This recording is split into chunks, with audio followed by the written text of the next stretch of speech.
Alright, Psycho Doggo back with more of my practice walkthrough. End of the last episode, I was just running short on time, so I just had to cut it off real quick. But we are right here in the Carthus Ruins. We are about to pull one of these guys to come fight us. Thank you. Oh, caught me a little bit there. Good job, friend. Now come on, come fight. Oh, I don't know how that didn't hit you.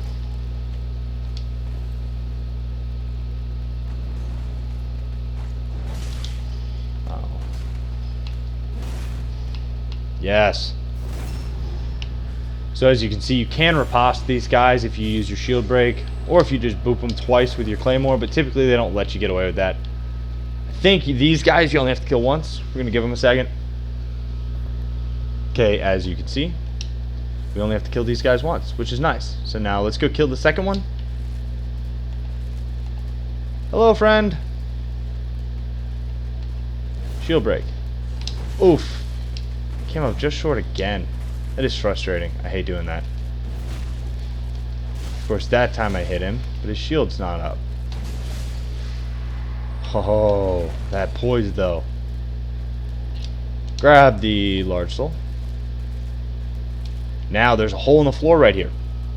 This is probably the worst hole to fall down.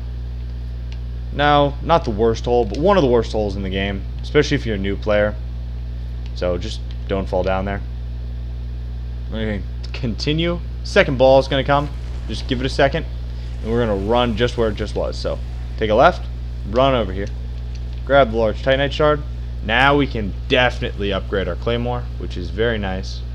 You're just going to take this left. And we have a bonfire right here. Go ahead, light that bonfire. And rest, because there's no reason not to.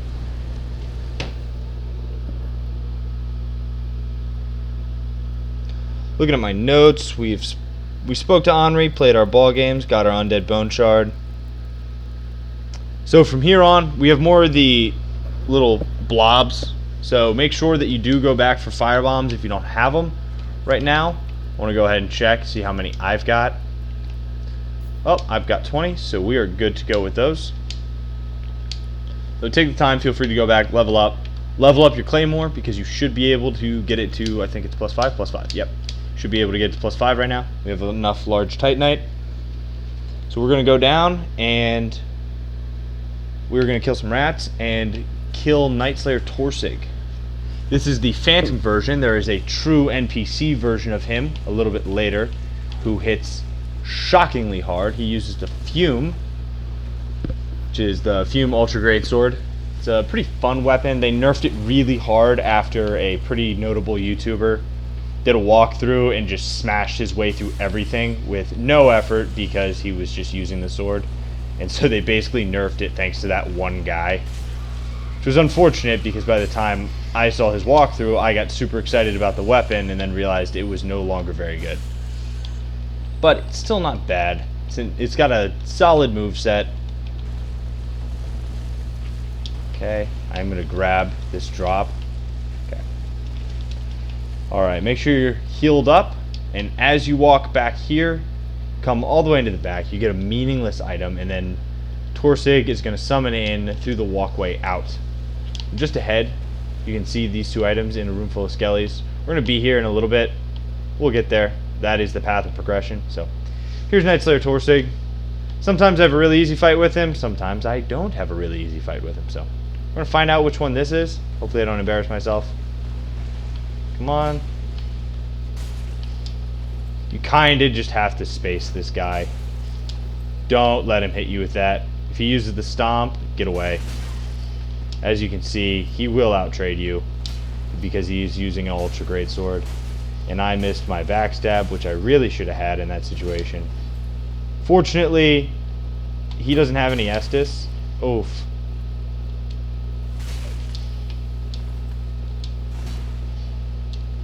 If he did have Estus, this would be a much harder fight. Oh.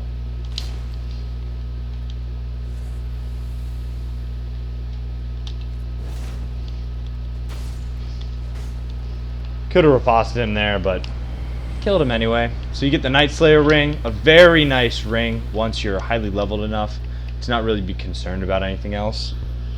It's a ring I rock on my 170 build. It's a very fun ring, as you can see. Night Slayer ring just causes them to lose more stamina, so it becomes really easy to guard break people, which just means more ripostes.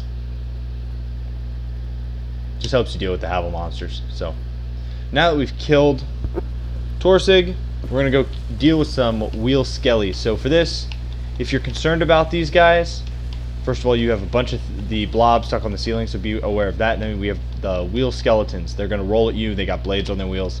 If you're concerned about them, put a nice physical shield on. I'm not too worried about them. These guys are much weaker than they were in Dark Souls 1. If you played Dark Souls 1, you do remember how much of a problem these guys were. But as you can see, much weaker and way slower. So just zigzag around. We're trying to get the blobs to all drop down so that we have some... Ooh.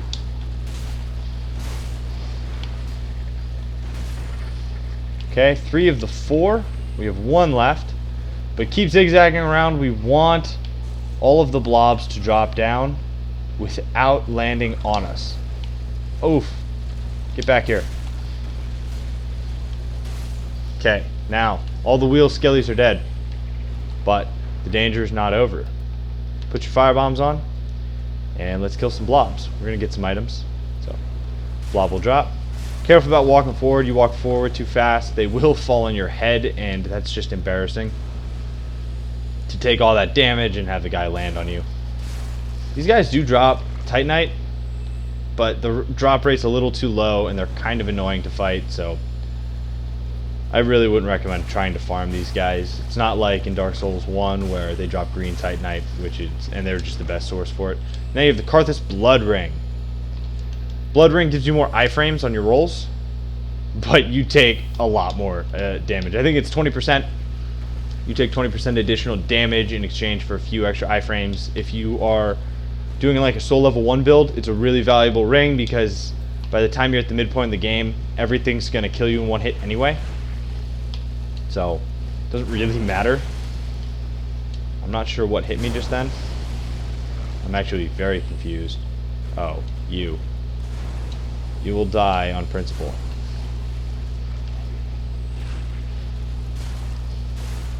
Okay, but those guys are dead. There was really no reason to kill them. I could have avoided them. So pick up your Titanite shards. Look out for the one that just tried to drop on me. It's right above the item. Usually doesn't drop until you grab the item. So if you just stay still for too long, it will land on you. So at this point, we finished half of this area. But I'm going to continue. In this episode, I have enough time to go ahead and kill the guy controlling this ball. You'll get a dark gem out of doing that. And so dark builds are really fun. So I will show you how to get a dark gem. Dark gems are pretty rare in this game. And it's just so you know, a dark build's the exact same stat allocation as a chaos build, which is the exact same stat allocation as a pyromancer. It's just it's an infusion of your weapon, and so the infusion of your weapon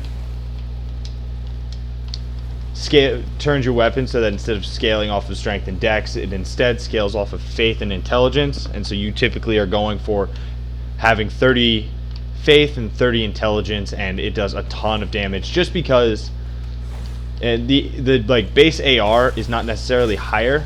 What is higher, however, is damage that it does to other players in PvP, because players typically don't have as much resistance. So, oh, by the way, these guys that we just killed, as you can see, they do come back to life.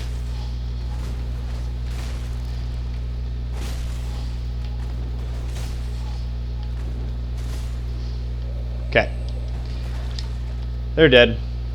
I don't remember if this was a false wall, just so you know. There is another false wall over here.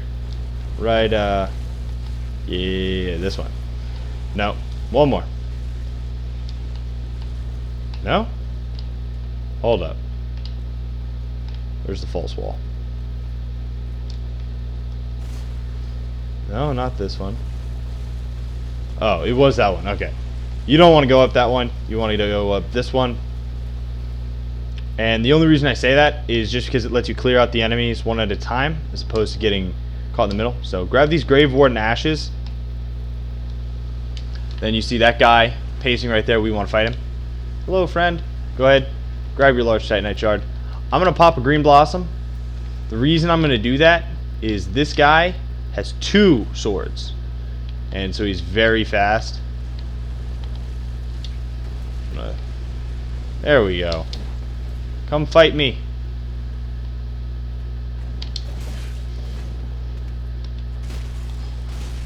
The goal is to try to... Actually, there we go. We still unlocked him to death. He dropped an item, and we got souls, so I'm going to go ahead and assume that he is dead. So as you can see, right there is our hat-wearing guy controlling the ball. Then we have this guy with a bow.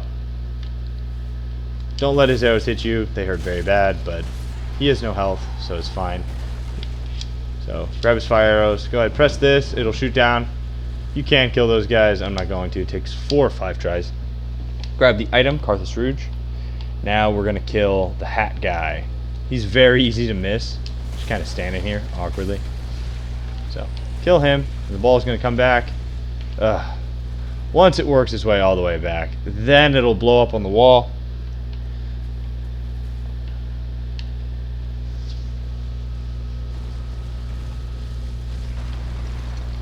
Alright, now drops a crab, which we will kill.